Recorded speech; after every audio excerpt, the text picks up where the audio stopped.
Good morning, welcome back, thanks for watching. Did you know I fixed something that was broken on that camper for 20 years? I finally figured it out. So we're prepping, because we're getting ready to come here, where we're at right now, Coral Peak. So let's watch the prep video.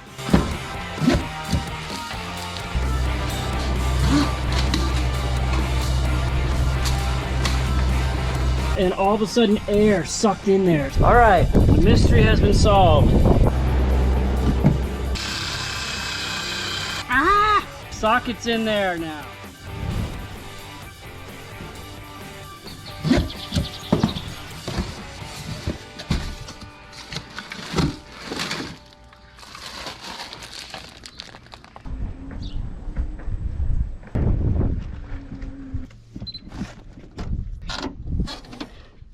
All right, let's replace that sucker.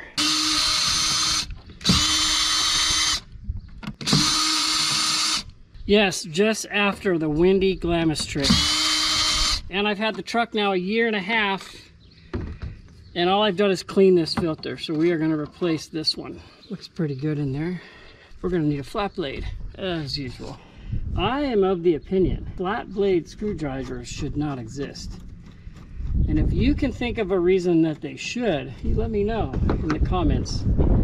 I may reconsider, but I've never thought that there's no reason, because they don't stay seated ever. Why would they exist? Oh, sometimes things are easy. Wow, that thing's filthy. There's not much in the compartment at all, but that filter, let's look at this thing. That sucker's filthy. Just gonna check the seating area for the next filter. Make sure there's nothing impeding the seal. There's some fine dust there that I know how it got there. See last Glamis video. So some of you guys don't know that I bought this truck sight unseen. I did a ton of research, and I researched that 2017 to 19 Fords are really sweet models because they're pre-COVID, number one. Number two, you could still mess with the programming. You could delete the DEF system. Now, I was just looking for a bone stock one, but I'm gonna go spray off this sock. I'll be back. So there's two models. There is a 450 output, 6.7 diesel, and there's a 475, the high output, 6.7 diesel. I wanted the 475. So I looked. I looked for a few months, and then I found one in Oregon, this one. And I went up to buy it, and bought it, like I said, I bought it sight unseen, and then I went up to drive it home. We flew up. There's a video about it on this page, but the bottom line was I got the 475, and then when I got home, I went to smog it, and the California smog guy is like, dude, yeah, you can't smog this here. It's missing the entire DEF system, and it's got a 100+ horsepower tune.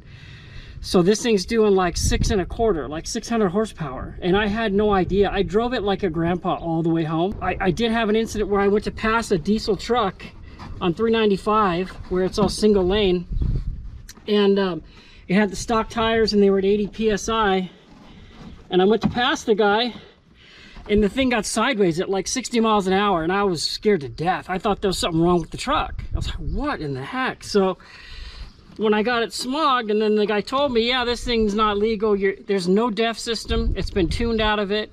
There's a 100+ horsepower tune. You can download the app on your phone and you can set it all up and retune it. So there's 100 horsepower plus, and then the no DEF. So I'm looking at like 575 to almost 600 horsepower in this bad boy. And let me tell you, I came up this grade. That trailer weighs about 8,000 pounds loaded over there, and my other truck, my Cummins diesel, used to come up. I'd be in second gear at about 40, doing around 2,300 RPM, kind of revving it out, and that's got a small tune in it. I was in fourth gear in this thing, coming up the grade through Morongo, going 60 miles an hour at 1,900 RPM, and the temperature in the tranny was 198. And if I just stayed right on the little bit of that turbo whisper, it came all the way up. I could not believe it. So this is gonna be the truck I tell my wife, dig a really big hole, and when I die, throw me in it, save money on the casket. Just don't use any flathead screws.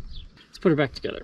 Maybe I'll go wash this. Oh, how much was it, you're asking? Yeah, it came with 76,000 miles, if I'm not mistaken. And I got it for 52. And you know, everyone goes, Cummins, Cummins, Cummins, and I've had them, and I have one now. And I believe in those vehicles. But to get a similarly equipped Cummins, I was looking at 60 minimum to 80. So I'm very happy with this purchase. It will be the last truck I buy unless something happens. Now, I do know the CP4 pumps grenade on these things. I've been warned many times. I'm right at 80K now, and I've been running Arch Oil every time I get gas, every single time. They do say it can double the life of that pump. And I have a friend who's got 200 on his right now, and it's still going. I don't know if I'm gonna take that risk, but I am gonna do it soon. I'm gonna do what soon? You ask. I'm gonna do something called a DTS conversion, and it eliminates the CP4 pump. So that's coming.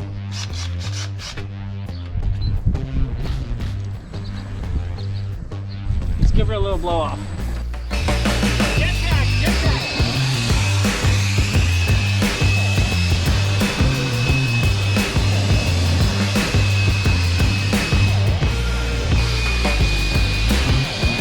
Quite a bit of sand sitting down in the valleys in there. I would just hold it in one spot and you would see the sand go flying around. It's from that windstorm, that's for sure. Any of you guys know Timmy from Truckhouse Life? You guys watch Truckhouse Life? He swears by the mid-90s trucks, and I had a 97. Here's a picture of it.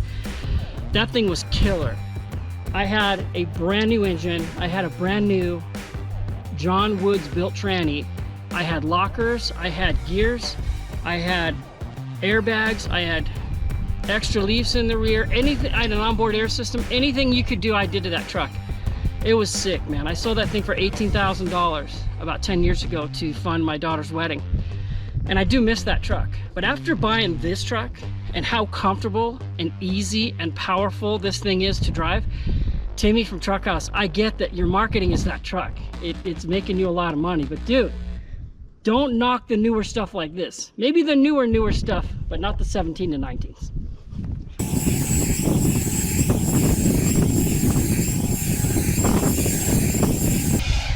Whoa, whoa. Oh, I can't get back on this thing, I'm gonna crash.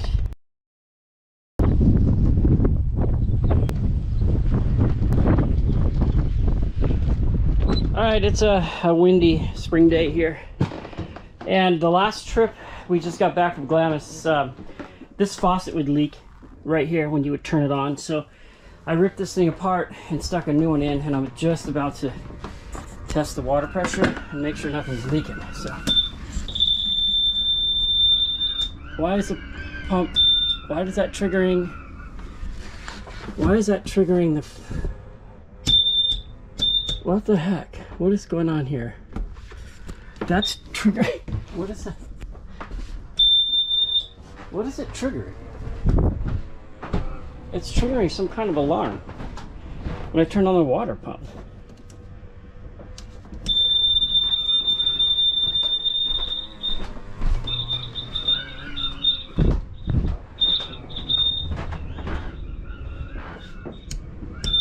Okay, so something's up. Alright, I gotta plug it into the house. This is the first time these batteries have ever... I think what's happening is the batteries are so dead, it's triggering that alarm. Because that alarm comes on when I turn the batteries off for a split second. So, man, I'm glad I'm checking this. But these are... I just put these batteries in last year. They're 2 deep 6s. And they've been great. I didn't leave anything on. Let's hook it up to the house and see what's up. Alright, we're plugged in. Let's see what's up. I'm gonna have to look at those batteries. It's possible Critter could have got in there, shorted out some wires, but dang it. Okay, now the monitors work.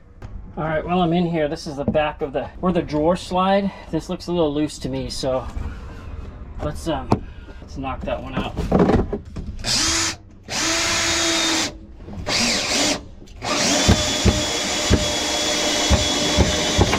Oh, and didn't do what I wanted it to do.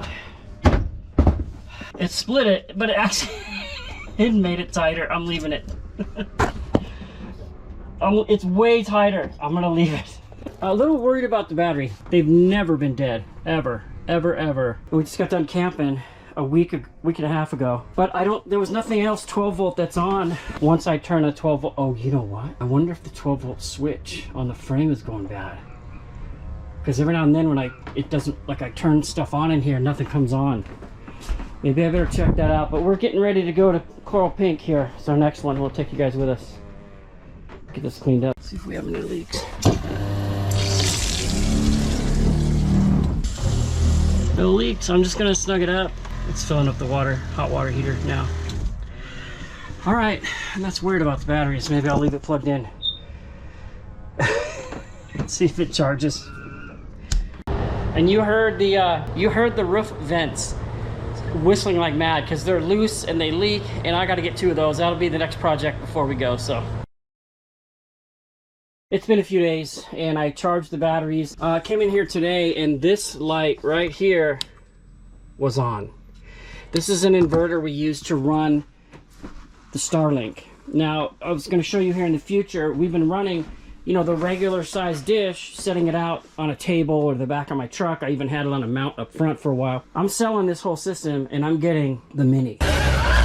Your spy car's a Mini. It's going to run off of its own battery. Also, it's going to run off of another power supply that I got, another Jackery one. So it'll run off DC while we're got the Jenny running, but then where we're going to in the next camping trip, there's a 10 p.m. Jenny cutoff. Party's over! Party's over! As you see, when we camp, sometimes we game till like 2 in the morning. I bought this thing to run everything we need to game till wee hours in the morning. That's why I think I killed the battery that was left on for 2 weeks. And it just, hopefully the battery's fine, charged back up. I'm gonna go ahead and put this all back together. We got the new sink in here. Getting ready to go. It's gonna be fun.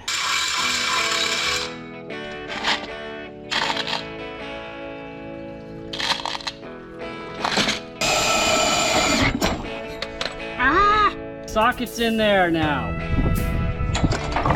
This isn't long enough to get it. So, and the other thing is, I was gonna cut this down, but if I cut it down after I mount it, it might loosen these here. So I think I'm gonna take it off. I have another socket now. Take it off, cut this where it needs to be cut, get that socket out, and then I'll use a long socket like this so it won't get trapped in there. So let's just get it out of there. So I bought this cordless metal saw a long time ago.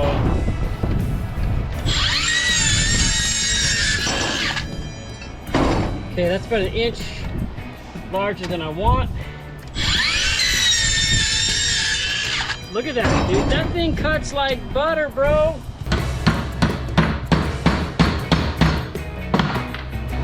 So this here,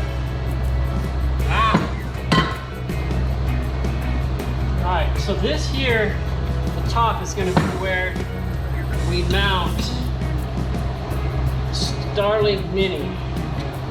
And even though this pole connector is designed for a 2-inch pole, this is a 1.5, and it fits just fine when you tighten it in there, and it works just fine. You can see there's some space, but when you tighten that Allen bolt, it's fine. So let's go mount this thing.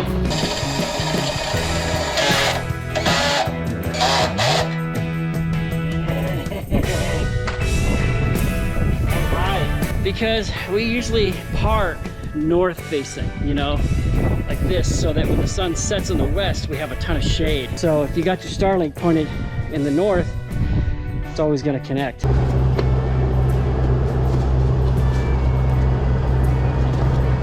Oh gosh, they make stuff so simple it almost doesn't make sense. Look at that, just pops right in there. Okay, and then you put your pole and you can adjust it here. Let's go give it a try. Got your Mini. This. You're camping. Man, that is great. Even though I'll be driving with that pole mounted there, there's not a lot of movement that goes on here. That's cool. That's gonna be perfect. That's clean, man. I like that. It's gonna work. All right, I was just out in the camper and I turned off the 110 and I turned on the 12 volts and it did the same thing.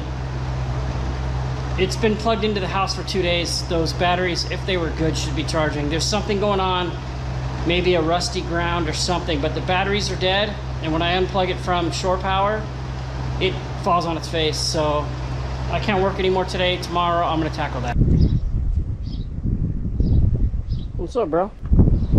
Wanna work on the trailer with me? All right. The mystery has been solved. These batteries have been in here a couple years, never been serviced. I just put them in here and let them rip, and man, they work perfectly until I parked the trailer after the last trip. That one is reading absolutely dead. This one is reading low. Dumping them, getting new ones. This really is a pain in the butt, buddy. I wish you could help.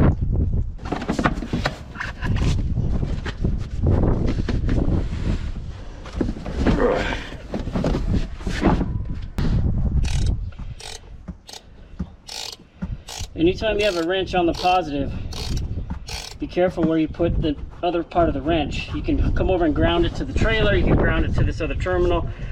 I have welded many wrenches to things that should not have been welded. Negative, you're fine. So these are brand new, right here, 2-3-23. Gosh, what? I'm just like my customers. I'm thinking, yeah, you know, it's only been a year and a half. That's why I marked it.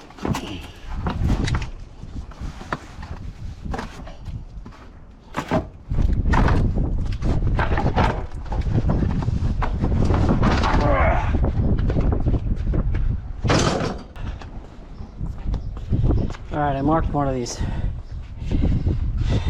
I was able to read it. Oh, I wiped it off. It said 2-23-23 right here, and I swiped it off. Yeah, they stink. Disgusting. Let's get rid of these things. So what happens inside of these things is they discharge. You know, your positive and negative find a way to find each other inside from the materials breaking down. From heat, sitting out here, gets 115 degrees and all that. From cold, it freezes here, and then they discharge and they kill each other, and that's what happens. So let's get a couple new batteries. Oh wow, this is probably 200 pounds. Oh man, this is heavy. Yeah, I'll leave them here and I'll take them up to work, exchange them. All right, we got the 2 new batteries right here. Let's get these things loaded up in my truck.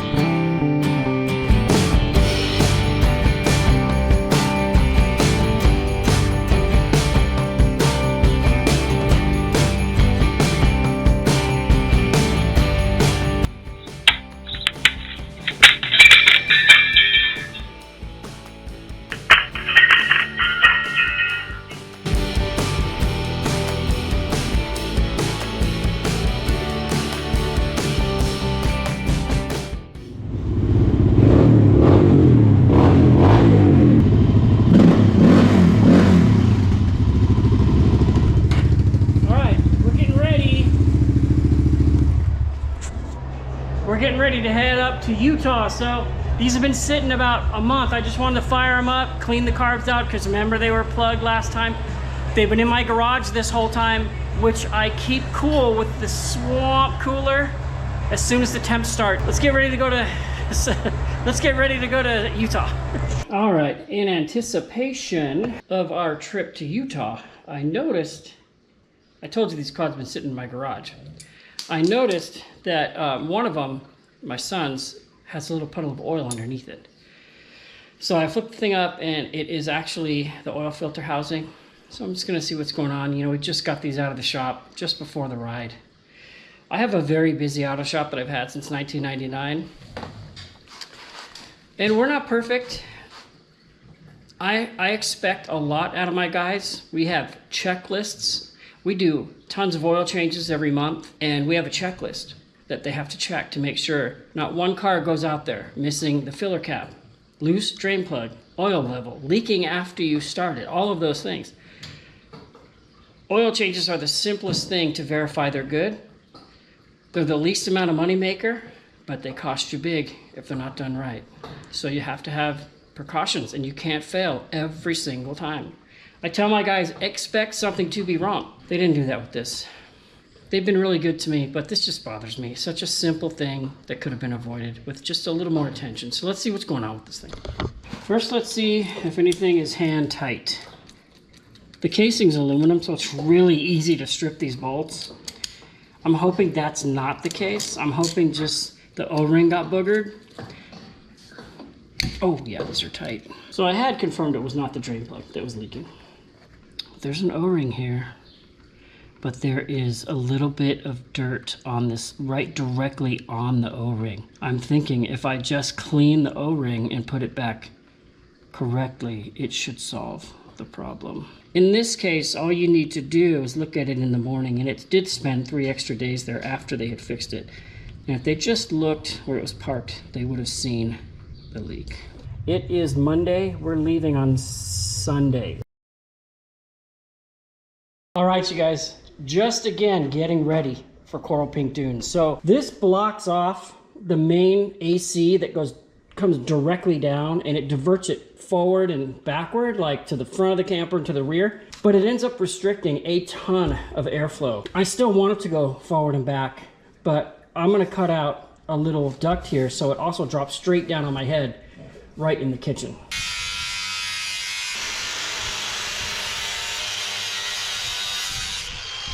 All right, so that's the direct down, blowing down like a ton of CFM. Let's stick this thing in there and see how it does. So like I said before, this would completely block the airflow coming straight down, and it would put it towards the bathroom and then towards the back of the camper. So, and now if you remember, I went through this entire AC. I pulled it all apart, fixed all the wiring that was loose and old and corroded. This was that Brady Bunch yellow, disgusting. So we still have it coming out the back. We got it coming out the front, and it is coming straight down right here. So this is where I cook. I'm standing here and I start getting all heated up. So I think, yeah, this is perfect, man. Nice. Job done. All right, for my next trick, there's 6 of these tie-down receptacles throughout the bed of the trailer. This middle one, every time we come home from camping, the 2 bolts are sticking up like 2 inches. So I pulled it apart, and what's happening is the nut that is put in the bottom of this wood right here is stripped. So they tighten and then they start bypassing the thread, like skipping the thread. So the cheap and easy way to do it is I'm going to take some industrial grade epoxy and put it all around here. I'm going to drill 2 holes in the anchor that goes here, and I'm going to bolt it back down and put 2 deck screws in here with the epoxy. And we're not leaving for about a week. By then it'll have plenty of time to dry it.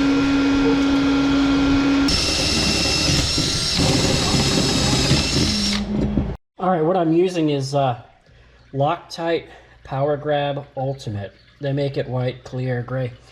And I have used this stuff on so many things. So I got the bottom coated with that. I got the 2 deck screw holes drilled. Let's go put this thing back together. It's funny because the part of the flooring, they just cut it and let it drop in and then left it in there. I guess that's good. I mean, it doesn't really matter. I mean, no, it's not doing anything. Okay, I was thinking like it to keep rats and stuff out, but just the cover will do that. So, all right, here's how she goes. Let me look at the rest of them. I think it went this way originally. Yeah, I think it did go this way.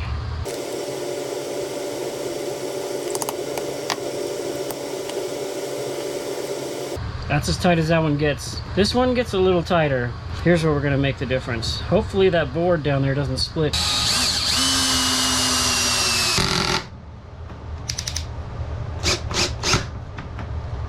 All right, it's going.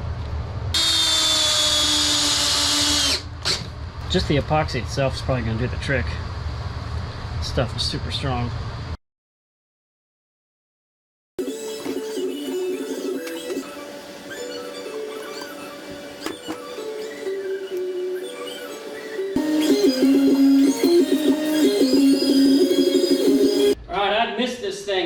couple weeks since I crashed on this thing, and I finally got the part in. It's really hard to find the part. It's always out somewhere. It's always discontinued. But yeah, here I am crashing already. So when I crashed, the thing shut off, and it did like a bunch of donuts and shut off. So I don't know if it's broke or what. Let's just see what happens here. Aha. Oh yes, man.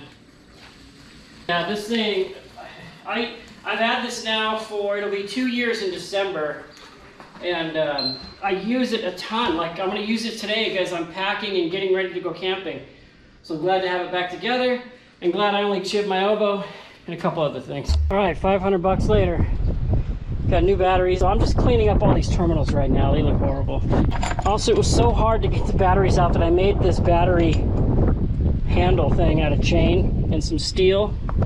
Just hook it in and lift her up. I know they make battery pullers and stuff, but I just have my little warehouse. I just got my little hardware store. Another thing I noticed was that the battery support down there is just getting really rusty, so I'm going to spray paint the thing. You know, just a little something on there other than rust is what you want. It would be a lot easier if I yanked these tanks, but you know, we just went through that. We just yanked the tanks and put new fittings in there. So let's get this one in here. So before we connect them, we're going to connect the batteries. They're going to connect all the negative. The last one I'm going to connect is the jumper, because then it goes live and then you could spark stuff. So I'm going to be real careful there. We're going to do the jumper now. Don't you move, terminal. Don't you move.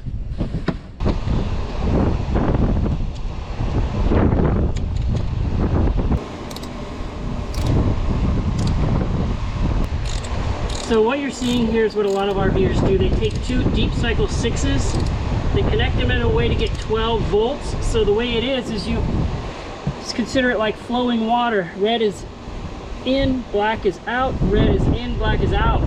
So these are Napa part number 8144. So let's try the 12 volt now. Let's see what happens in here. Hopefully it's fixed. Yes, it's working. Okay, good. Yeah. So remember last time I went to hit the Jenny button and you heard that carbon monoxide filter just tank because it's warning you of low voltage.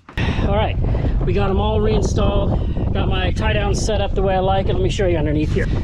So you got the tie down clasps, the tie down ratchets right here facing backwards so nothing can hit them and rip them open. And they're not super tight, just enough to keep those boxes on and not pinch any wires, but she's looking good. 12 volt system fixed for now. Hopefully we get another 3 years. All right, let's check a couple of these things we worked on earlier. Here is the cleat. That sucker stout. Okay. Turned this fridge on a couple days ago. Yeah, freeze is good. Fridge is good. Ah, full battery. Good.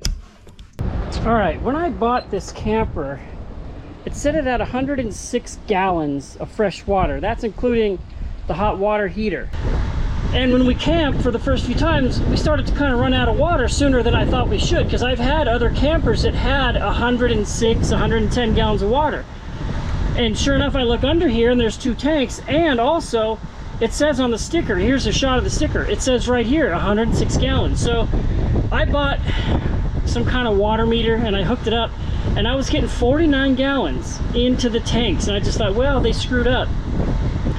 These are 25 gallon tanks. So this time I said, man, I'm figuring this out. So I filled it up, it went to 49 gallons, and take a look at this. This tank right here is drooping like another 6 inches compared to the back tank. Now these tanks are hooked together, you can see here. So this should be backfilling the second tank. When you pound on this one, it's dead. Listen, when you pound on this one, look at that, it vibrates, it's empty. So something is going on. Now, I've experienced all kinds of fun things, like when they built our pool, a couple weeks later, in one of the pump filters was a big, huge sponge that they had shoved into a pipe, and it worked its way through. And I found other things tearing houses apart. One time we had a brick chimney torn down in our house, and we found beer bottles cemented into the chimney. So I'm wondering, I just filled this thing up. It's full of 50 gallons. I'm either about to take a big shower or I'm gonna find the blockage, because I'm gonna disconnect the rear tank fitting and see what happens.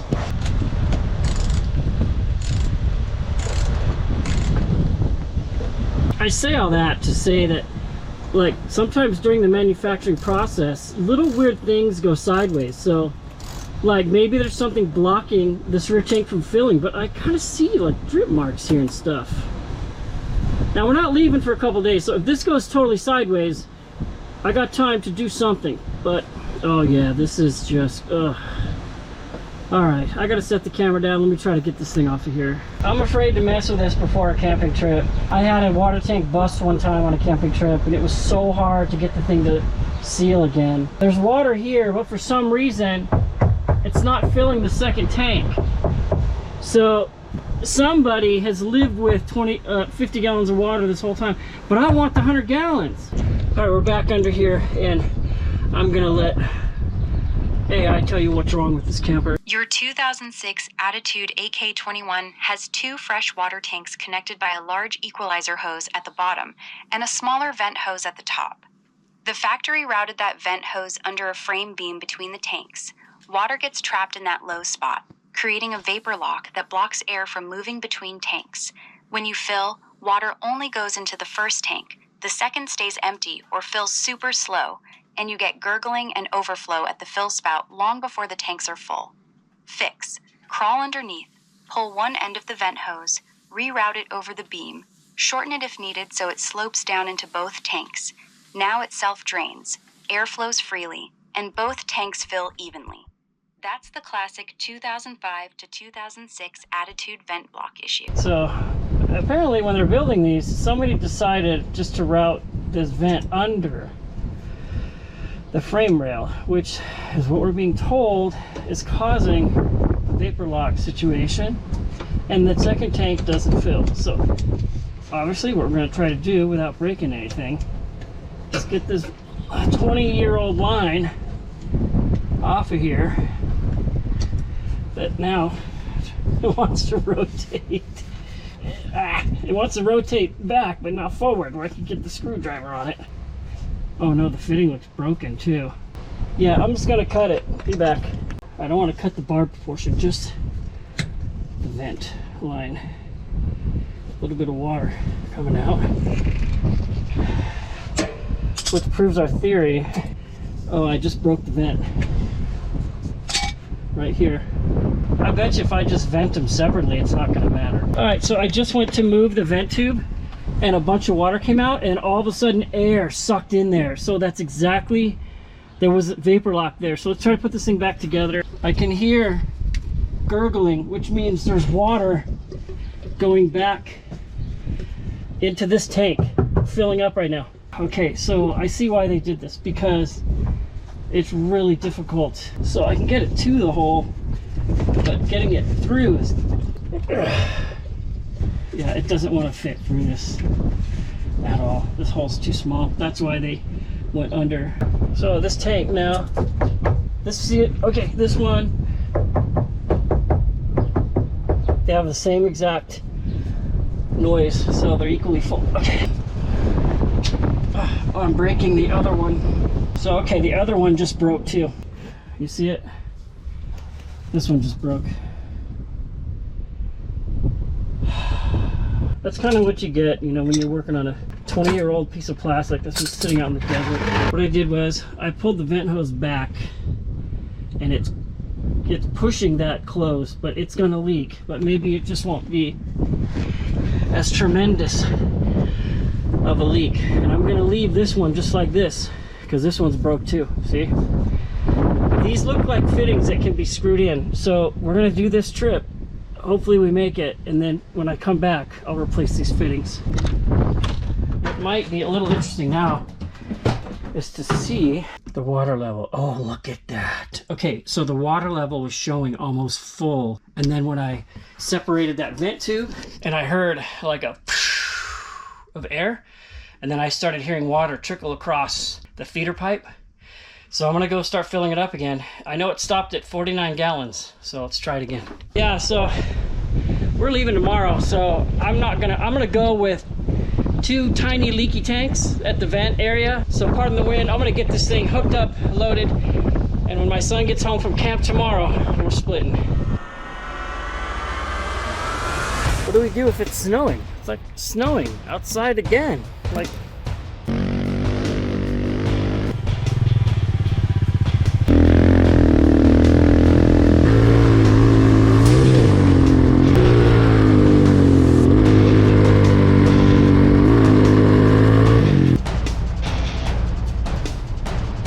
Dad, I think I found a meteor crash site.